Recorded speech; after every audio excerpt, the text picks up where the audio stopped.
महाराष्ट्र राज्य वीज कंत्राटी कामगार संघटनेने साताऱ्यातील कृष्णानगर महावितरणाच्या कार्यालयासमोर आंदोलन सुरू केले। दरम्यान प्रशासनाकडून मागण्या आणि आंदोलनाकडे दुर्लक्ष करण्यात आलं असून त्यामुळे संतप्त झालेल्या कामगार संघटनेने बेमुदत काम बंद आंदोलनाचा पवित्रा घेतलाय। लवकरात लवकर मागण्या पूर्ण न झाल्यास अजून तीव्र स्वरूपाचे आंदोलन करू अशी रोखठोक भूमिका महाराष्ट्र राज्य वीज मंडळ कंत्राटी कामगार संघटना संयुक्त समितीच्या वतीने घेण्यात आली आहे। मात्र या आंदोलनाचा फटका सामान्य नागरिकांना बसतोय।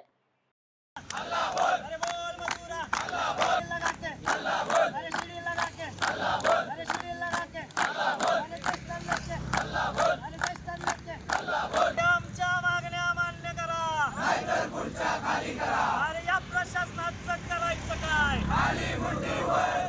या प्रशासनाचं करायचं काय? या प्रशासनाचं करायचं काय? या सरकारचं करायचं काय? या सरकारचं करायचं काय? संयुक्त कृती समितीचा संयुक्त कृती समितीचा नमस्कार। आज इथे जमलेले सर्व कंत्राटी बंधू आणि भगिनींच्या साक्षीने महाराष्ट्र राज्य मंडळ वीज कंत्राटी कामगार संघटना संयुक्त कृती समिती 2024च्या माध्यमातून आमचं जे आज राज्यभरामध्ये आंदोलन चालू आहे त्या आंदोलनाचा हा 6वा टप्पा 5 मार्च 2024 त्या मध्यरात्रीपासून आम्ही हे बेमुदत काम बंद आंदोलन सुरू केलेलं आहे।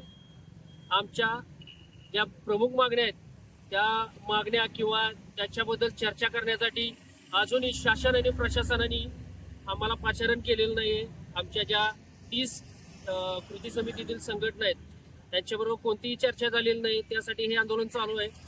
त्याचबरोबर आमच्या प्रमुख मागण्या ज्या आहेत की पगारामध्ये बेसिक आणि पूरक भत्ता वाढ आम्हाला 1 एप्रिल 2023 पासून देण्यात यावी व त्याचबरोबर 30% वेतनवाढ देण्यात यावी।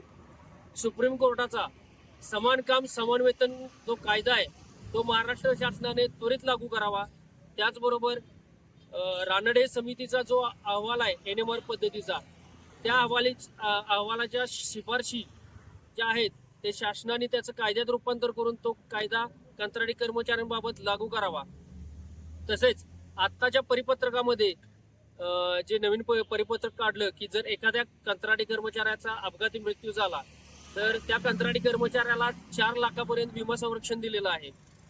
तेच विमा संरक्षण वाढवून ते 15 लाख रुपये त्याच्या वारसांना मिळावं ह्या ज्या आत्ताचे जे हे आहे सर्क्युलर काढलेलं आहे त्यांनी त्यामध्ये 15 लाखापर्यंत ही मागणी आमची आहे।